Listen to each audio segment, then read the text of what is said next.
23 நீங்க வாக்களித்து நம்ம சண்முகம் அவர்களை மிகப்பெரிய வாக்கு வித்தியாசத்தில் தேர்ந்தெடுக்கிறீங்களா? இது மட்டும் இல்ல, இன்னைக்கு பல்வேறு வாக்குறுதிகளையும் நம்முடைய அரசு கொடுத்திருக்கு. என்னென்ன வாக்குறுதிகள்? மகளிர் உரிமை தொகை இதுவரைக்கும் 1000 கொடுத்துருக்கோம். நம்முடைய திராவிட மாடல் 2.0 ஆட்சி அமைச்சோட உரிமை தெரிஞ்சிருக்கோம். அதுதான் இல்லத்தரசி திட்டம். ஆட்சி அமைச்ச உடனே எல்லா மகளிருக்கும் ஒவ்வொரு வீட்டுக்கும் 8000 ரூபாய் மதிப்புள்ள ஒரு கூப்பன்.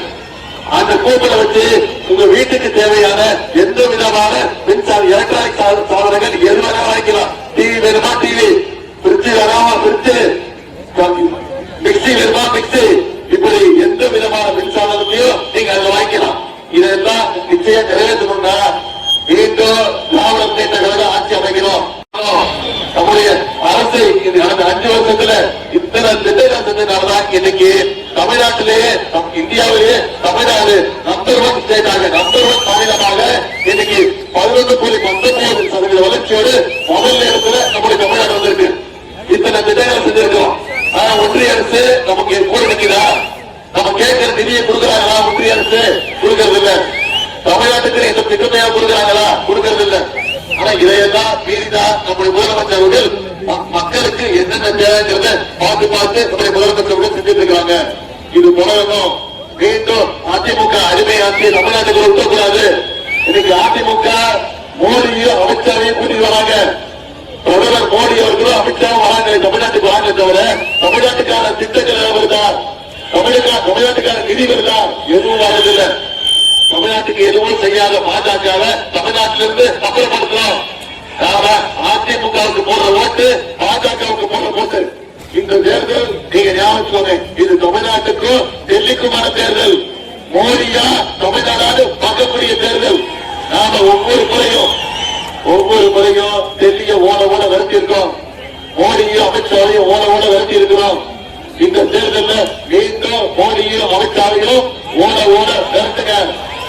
ஊர்ல ஒரு பழமொழி சொல்லுவாங்க, ஜாடிக்கு ஏத்த மூடி அப்படின்னு. இன்னைக்கு அதே மாதிரி மோடிக்கு ஏத்த ஒரு அடிமை எடப்பாடி பழனிசாமி கிடைத்திருக்கிறார். அவங்களுக்கு வளர்த்து பக்தர்கள் பார்த்திருப்பீங்க, வளர்த்து தொண்டர்கள் கேள்விப்பட்டிருக்கீங்க. எங்கேயாவது பார்த்திருக்கீங்களா எடப்பாடி பழனிசாமி மாதிரி ஒரு குளத்து அடிமைய?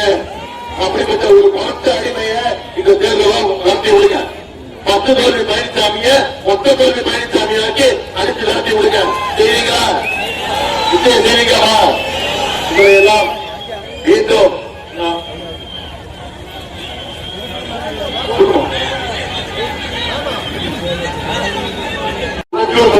கலைஞருடைய செயலாக இருக்கிறேன்.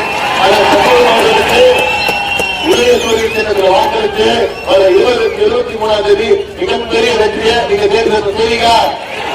நிச்சயம் பண்ணுவீங்களா? உங்களுடைய அன்புக்கும் வரவேற்புக்கும் மீண்டும் நன்றி. ஆதரவு உதயசூரியன்.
We're